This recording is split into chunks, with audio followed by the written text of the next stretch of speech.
بسم اللہ الرحمن الرحیم الحمد للہ رب العالمین والعاقبۃ للمتقین والصلاة والسلام علی سید الانبیاء والمرسلین۔ آسان فقہ برائے خواتین کورس کے سلسلے میں آج سبق نمبر 31 کے ساتھ آپ کی خدمت میں حاضر ہیں۔ آج کے سبق میں زکوٰۃ کے مسائل سے متعلق آخری بات ہوگی، اور آج کے سبق میں صدقہ فطر سے متعلق مسائل بیان کیے جائیں گے۔ ہمارے علماء کرام کی ایک ترتیب ہے کہ وہ صدقہ فطر کے مسائل کو زکوٰۃ کے مسائل کے ساتھ بیان کرتے ہیں۔ حالانکہ صدقہ فطر ماہ رمضان کی عبادت ہے، لیکن چونکہ یہ ایک مالی عبادت ہے، بدنی عبادت نہیں ہے، تو مالی عبادت ہونے کی وجہ سے اس کو زکوٰۃ کے ساتھ بیان کیا جاتا ہے۔ آج کے سبق میں ہم صدقہ فطر سے متعلق مختلف عنوانات پر بات کریں گے۔ سب سے پہلی بات صدقہ فطر کے نصاب سے متعلق ہوگی، تو اس حوالے سے مسئلہ یہ ہے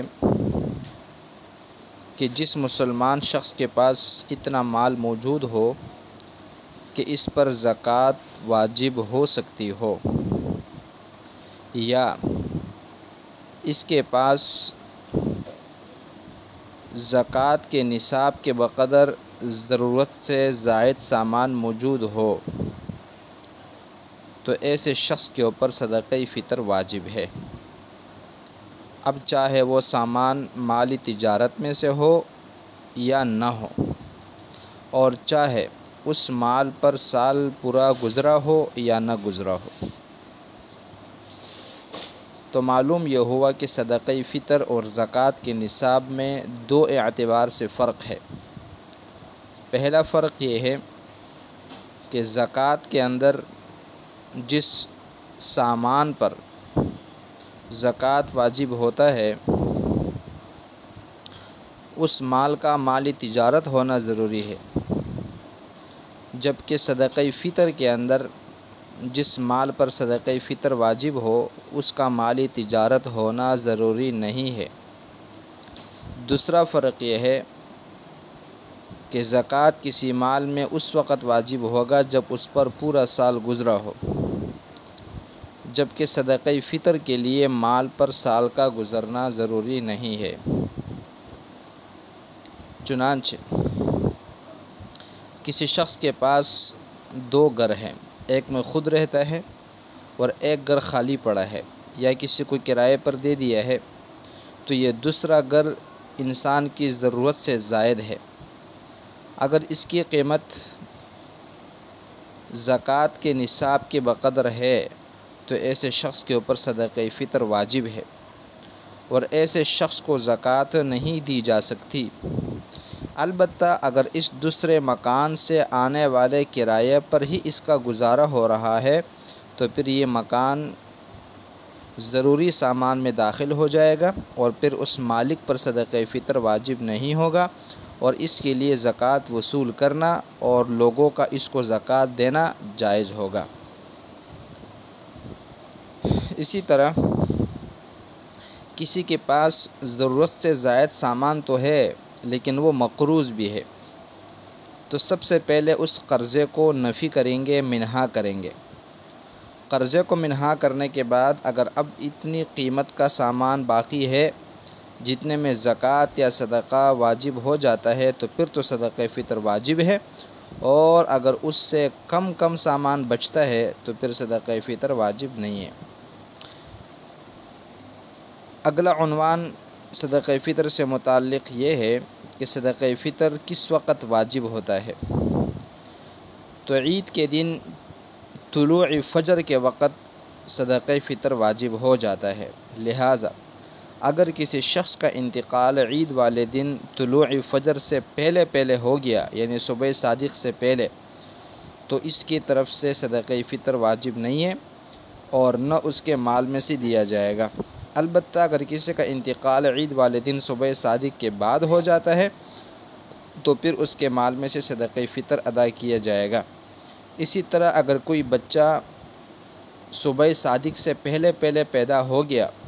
تو اس کے والد پر صدقہ فطر بچے کی طرف سے بھی واجب ہے، لیکن اگر کوئی بچہ پیدا ہوتا ہے عید کے دن صبح صادق کے بعد تو پھر اس کی طرف سے صدقہ فطر کسی پر واجب نہیں ہے۔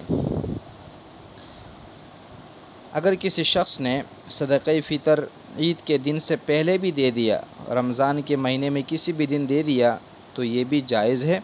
ادا ہو جائے گا، لیکن بہتر یہ ہے کہ عید کی نماز سے پہلے ادا کر لیا جائے۔ البتہ اگر کسی نے عید کے دن بھی صدقہ فطر نہیں دیا تو یہ معاف نہیں ہوگا، بعد میں کسی بھی دن دے دینا چاہیے۔ صدقہ فطر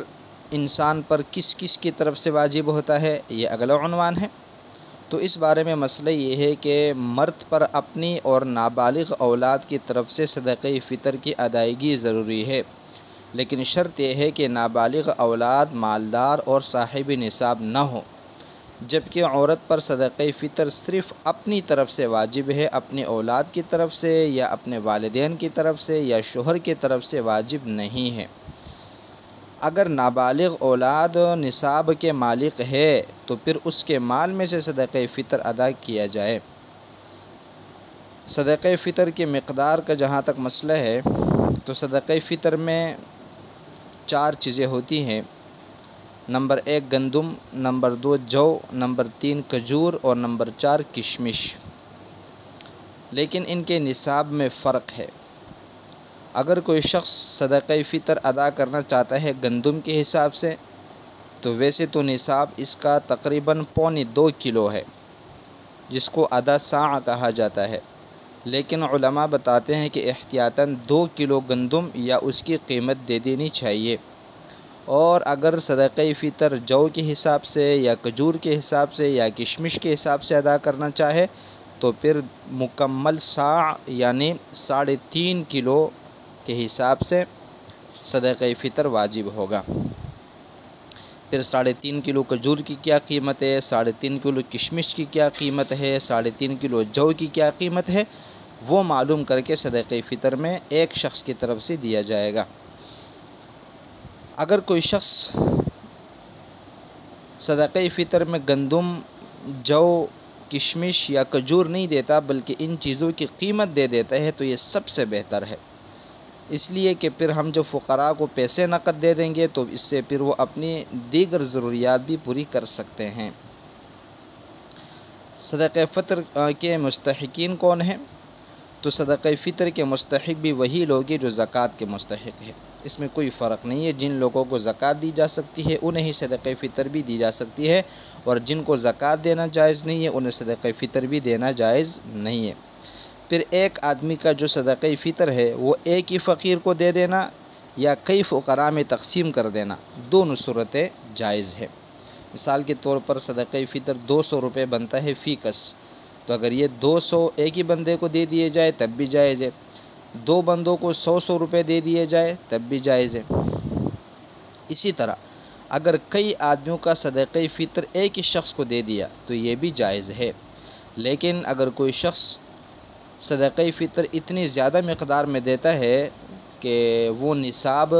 زکوٰۃ کی نصاب تک پہنچ جاتا ہے تو پھر یہ ایک شخص کو دینا مکروہ ہے۔ مثال کے طور پر ایک شخص ہے اور وہ اپنی پوری فیملی کی طرف سے صدقہ فطر ادا کرنا چاہتا ہے، وہ بھی کشمش کے حساب سے، اور اس کی مالیت تقریباً 80-90 ہزار روپے بن جائے تو یہ سارے 80-90 ہزار روپے ایک ہی فقیر کو دینا مکروہ ہے، اس لیے کہ اگر ہمیں اس کو دے دیں گے تو فقیر خود صاحب نصاب بن جائے گا، اور پھر اس کے لیے دوسرے لوگوں سے صدقہ فطر لینا یا زکوٰۃ وصول کرنا جائز ہی نہیں ہوگا، اس لیے ایک شخص کو اتنی زیادہ مقدار میں دینا مکروہ ہے۔ اسی طرح اگر کسی شخص نے عذر کی وجہ سے یا کسی بھی وجہ سے رمضان کے روزے نہیں رکھے ہیں صدقہ فطر اس پر بھی واجب ہے۔ جیسے ہمارے یہاں مشہور ہے کہ صدقہ فطر وہی دے گا جس نے رمضان کے روزے رکھے ہو، ایسی کوئی بات نہیں ہے، رمضان کے روزے جس نے رکھے ہو یا نہ رکھے ہو دونوں پر صدقہ فطر واجب ہو جاتا ہے، وہ الگ عبادت ہے۔ اور آخری مسئلہ یہ ہے کہ اگر کوئی شخص اپنی بیوی کی طرف سے یا اپنے بالغ اولاد کی طرف سے صدقہ فطر دے دیتا ہے اور یہ ان کے علم میں بھی لاتا ہے کہ میں آپ لوگوں کی طرف سے ادا کر لوں گا، تو یہ جائز ہے، اور یہ گویا گھر کے سربراہ کی طرف سے اپنی بیوی پر یا بالغ اولاد کے اوپر احسان ہو جائے گا، یہ صورت جائز ہے۔ اور اس کے ساتھ ہی الحمدللہ زکوٰۃ کے مسائل کا مضمون ختم ہو گیا، اور آئندہ کل کے سبق میں انشاءاللہ ہم نکاح سے متعلق مسائل پڑھیں گے۔